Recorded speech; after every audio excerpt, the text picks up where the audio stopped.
Sucrose,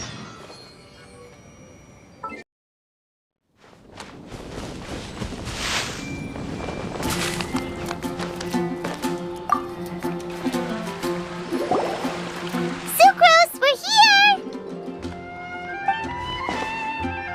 Oh, Traveler, Paimon. I only just arrived myself, so I'm still getting ready. And Collei just passed by a moment ago. She said she had some things to sort out at the inn where she's staying, but she'll meet up with us when she's done. Apparently, Tighnari and Cyno both went out, but she stayed behind because she wanted to help us.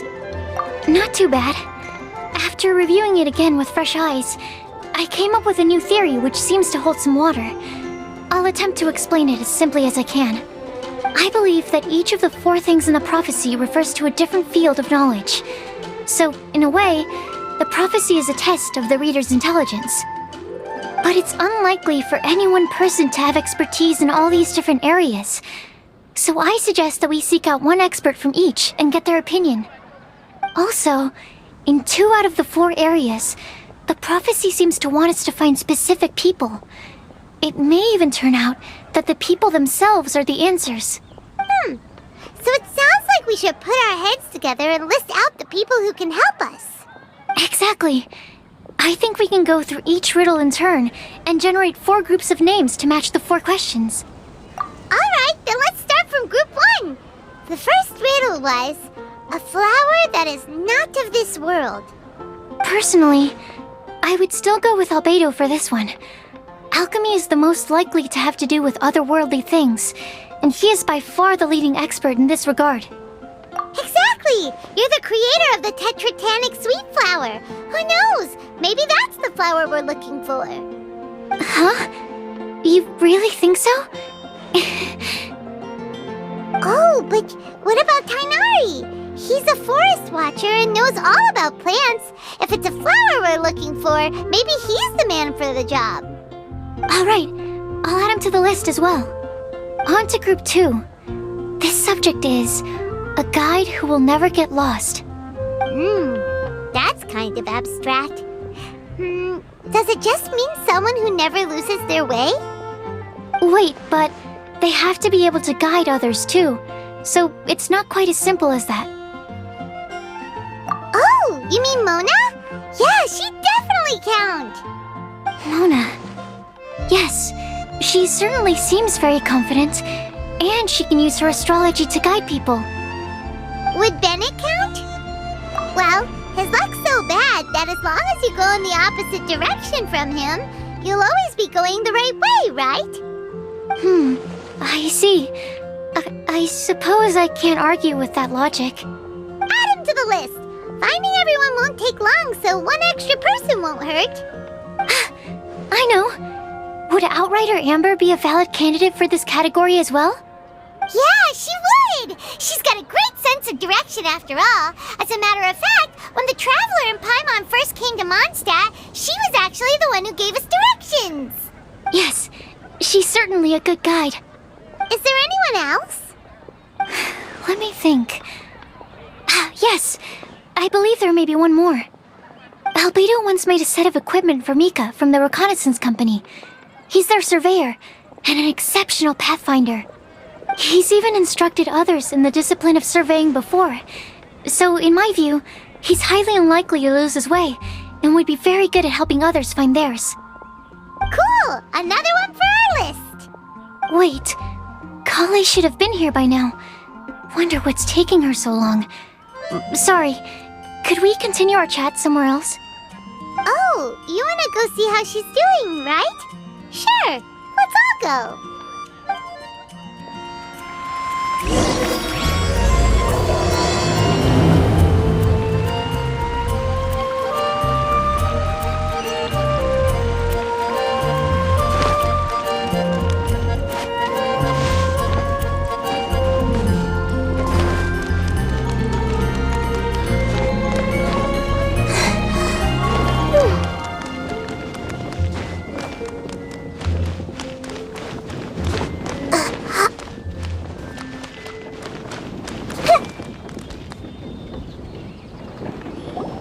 Hi, Collei. Hope we're not intruding or anything. Is everything okay? preparing some stuff. Is it time already? Oh no, I'm sorry. Don't worry. The Traveler and I only just met up. We were just worried that you might get lost along the way, so we thought that we'd come get you. Thank you. I'm ready to join you now. How's that thing going?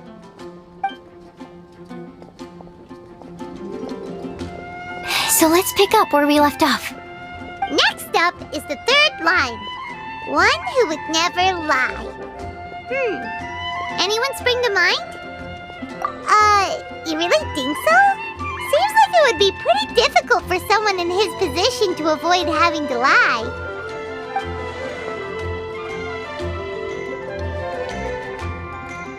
Then what about Kaya? He's the cavalry captain and a rather popular figure, but... You think there's something fishy about him too, huh?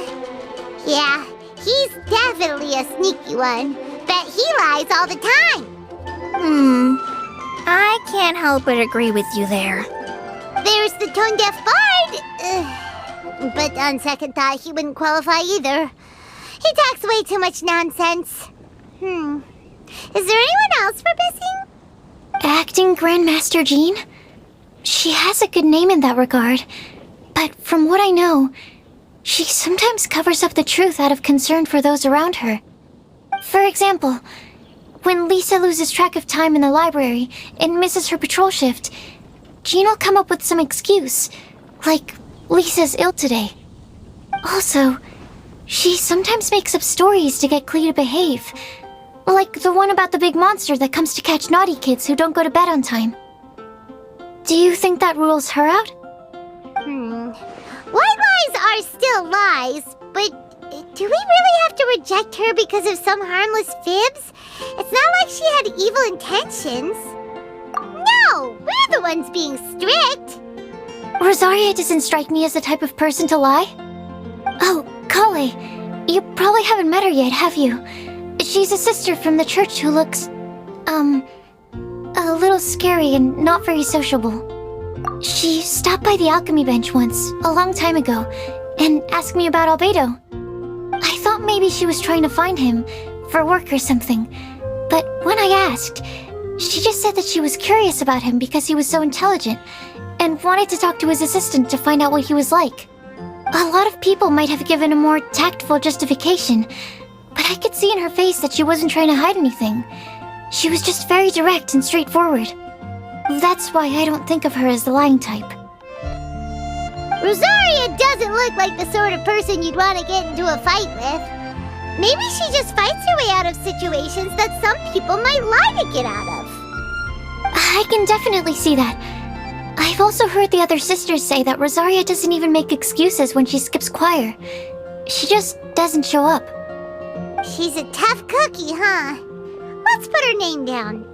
In that case, I think Sinal fits in this list too. True. Lying's probably more trouble than it's worth for someone like him. Kinda like with Rosaria. Oh, and Paimon also nominates Razor. Bet he couldn't lie to save his life. I've also got someone else in mind. Noelle, the trainee knight. She's a very honest person. I don't think she'd tell a lie. Alrighty, write her name down too. Wait, there's one more person. You know, our long-standing staffer at the alchemy bench. Huh?